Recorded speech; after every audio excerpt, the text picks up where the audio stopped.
anyways, Jay, whose channel is something like Blu-ray Collector 1971. I can't remember your exact channel name, but since I can't remember, what I'm going to do is after I record this video, I'm going to put a subtitle up here, and you'll know exactly what his channel is, and then you can visit his video. I guess I could put a link below after I do this video too. So, but anyways, what he wanted to know in the film community chat was he wanted to know what films have you watched over and over again. And so I got a bunch of movies around me. I don't know if all these movies are really well, maybe a few of them might not be exact. A few of them are not exactly my favorite films of all time, but they're enjoyable, so I watch them. So anyways, in no particular order, no particular preference. Except at the end, I'm gonna go veer slightly off of this topic, sort of, in a way. You'll see what I mean. Anyways, we got this Indiana Jones box set. And when I started watching movies, my family had a VCR, and so it was a combination of taping movies off of television and buying movies, at the movie store, places like Saturday Matinee, Blockbuster. I think I bought some, through mail order catalogs before the internet was a big deal, and I, then the internet took center stage, or however you want to put it. But anyways, I remember taping Raiders of the Lost Ark and watching that a lot. I remember I taped that off of ABC. And by the way, the title of this film, it says, when you buy this film either by itself or in a box set of Indiana Jones movies, it's always titled Indiana Jones and the Raiders of the Lost Ark. But if you watch the movie, it says Raiders of the Lost Ark. And if you saw it, I didn't see it in the theaters, but if you saw it in the theaters, or if you saw it on VHS, and I guess Laserdisc too at the time when it came out, the first editions of this film was called Raiders of the Lost Ark. So for just information there. And then I also recorded this off of television. I might have watched this one first before Raiders of the Lost Ark. It's a prequel to Raiders of the Lost Ark. It's Indiana Jones and the Temple of Doom. It's pretty maybe part of it kind of sags. Part of this film kind of sags compared to Raiders of the Lost Ark. Raiders of the Lost Ark is probably, I guess it's Spielberg's, maybe it's one of his greatest films. Hang on, I got to get two other Spielberg films that I really like.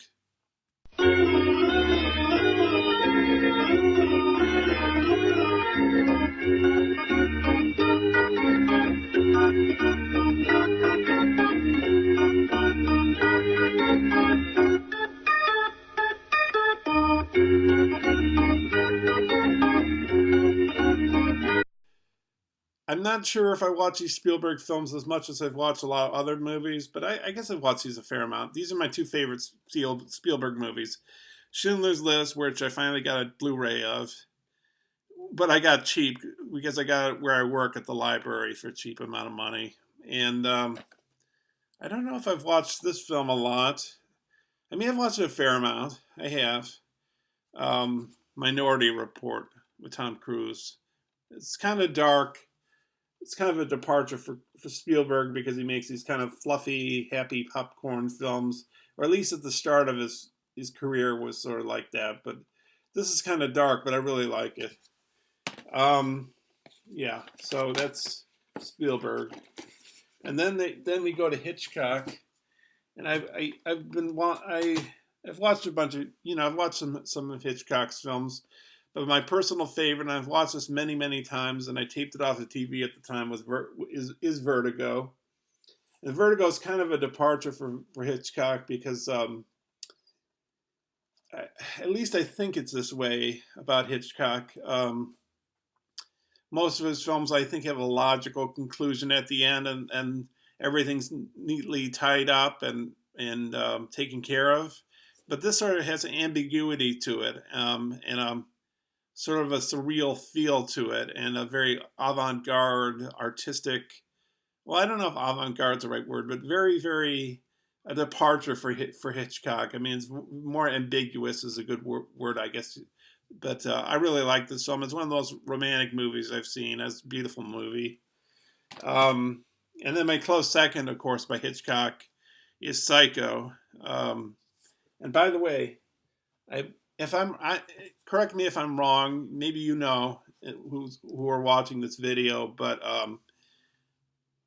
Vertigo, I think, was Hitchcock's most expensive film that he ever made, but it was his least grossing film of all time. And flip that with Psycho, which was his cheapest film that he ever made, and his most profitable film. So I think that's the case.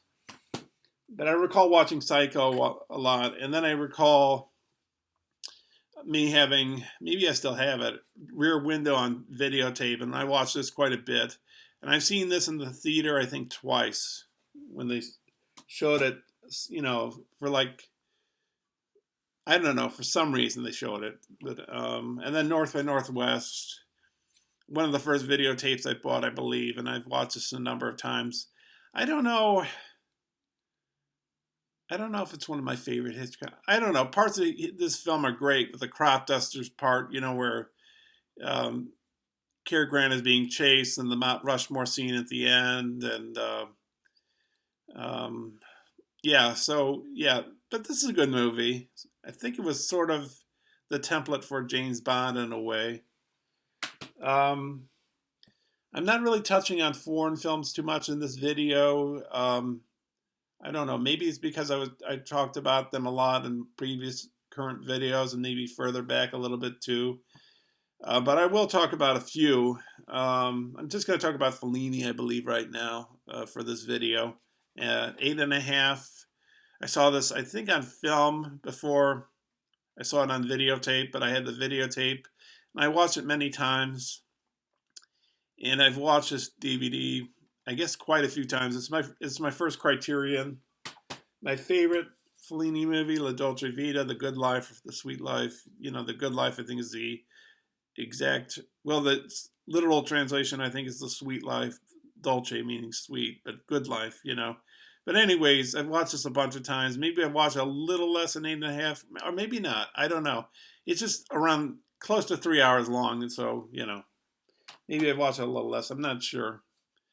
I think this is the Chaplin film I've watched the most. I remember my family taping this off of public television, and the musical score was by somebody else rather than Chaplin. I didn't know at the time that Chaplin scored his own films, but in this particular case, I saw it without Chaplin's score, and I haven't watched. I think I watched just a portion of this on this Criterion, but yeah, I've watched this film many times. It's a tearjerker at the end.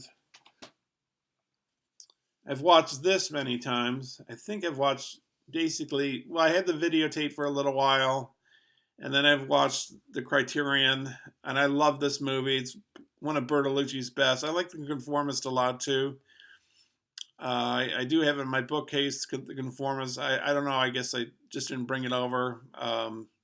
Maybe I'd include The Conformist as one of the most watched films of all time I've done. But yeah, this is a really good movie. I really love this movie. About a young boy who becomes the emperor of China, and basically is a puppet, being wielded as a puppet emperor, and then a puppet emperor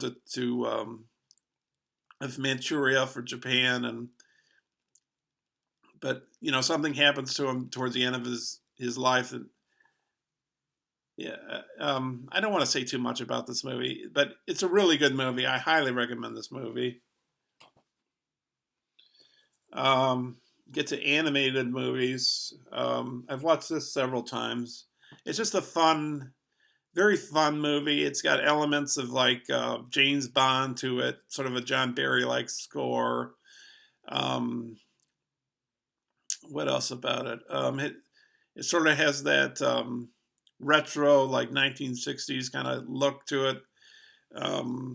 But yeah, I love this film. I've watched it several times. It took the place of this film, Finding Nemo, which at the time when Finding Nemo came out was my favorite Pixar movie. And I think I watched this a bunch of times. And I can't remember if I've watched this as much as The Incredibles, but I like it just as much as The Incredibles, and that's Up. Oh, and by the way, I own The Incredibles 2, but I haven't watched it yet. I've had it for quite a while. I don't know if it's as good as Incredibles 1, but I'll have to see. But anyways, Up. Yeah, I really like this film a lot. And here's some movies. They're not my favorites, but I've watched them a number of times because they're enjoyable. Fellowship of the Ring, the extended edition, and if you want to get a lot of stuff, if you want to learn a lot about how films are made in the kitchen sink, every single facet of making a movie, all the drawings they make for the creatures, the production design, every single thing, 4 commentaries by the directors, the writers, the post-production crew, the pre-production, the shooting crew, the actors. All this behind the scenes stuff, practical jokes that some of the actors played on each other. Every little thing, you're going to find it in these box sets. And, Two Towers and Return of the King. I also have the Hobbit ones too, but I haven't finished special features on, I think I'm on Battle of the Five Armies, and I haven't touched that for many, many months now. Maybe 6 months. I don't know. Quite some time. Then we go to as you might know in one of my previous videos, more current previous videos.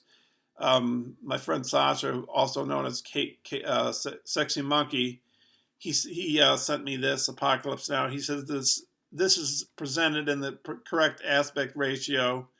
But I have watched this a number of times, and the making of it, by the way, Hearts of Darkness, which I highly recommend. I do have that on DVD, but I didn't bring it over here to my desk. But that's one of the best films you're ever going to see about how film is made. And then, of course, 2001: A Space Odyssey. As you know, Kubrick Lover is my YouTube name, so I've watched this several times on videotape. I've watched this several times. Dr. Strangelove, Clockwork Orange, Dr. Strangelove, The Shining. This is from my box set. And then Barry Lyndon. I don't know if I've watched Barry Lyndon as many times as those films, but I have watched this a number of times. So, yeah. And then we go to two movies in the Star Wars trilogy that, of course, I've watched many times. I'm not including Return of the Jedi. But of course, Star Wars: A New Hope. Saw this in the theaters in the 70s when it came out. Saw it on Laserdisc. Saw it on HBO. Saw it on videotape.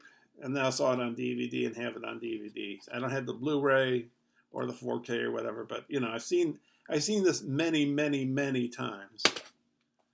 And I don't know if it's like my favorite film of all time, but it's one of the films I've seen many times. And I think that's a case pretty close with Empire Strikes Back as well. And then the last movie, not really the sequels, but the last movie I have watched several times on video cassette, and then I had it on DVD, and now I have the box set and then the Blu-ray, the Matrix movie, and well, this is the box set with all the movies and all that kind of stuff. Yeah, so that's the Matrix, and then so then we got to finish off the video. I also like to watch music concerts. And so Led Zeppelin, I bought this at a record store. It's like, I don't know how many hours worth. I don't know. It's like 2 hours on one disc and 2 hours on another, and some additional stuff like interviews, a few interviews, not too much. A little bit more a few music videos. It's really great, especially if you like Led Zeppelin, which I do. And then to end the video, oh no, well, two more things to go. This is the second to last thing. Guns N' Roses, Use Your Illusion. They're in Tokyo. This is a concert in Tokyo. I like them a lot.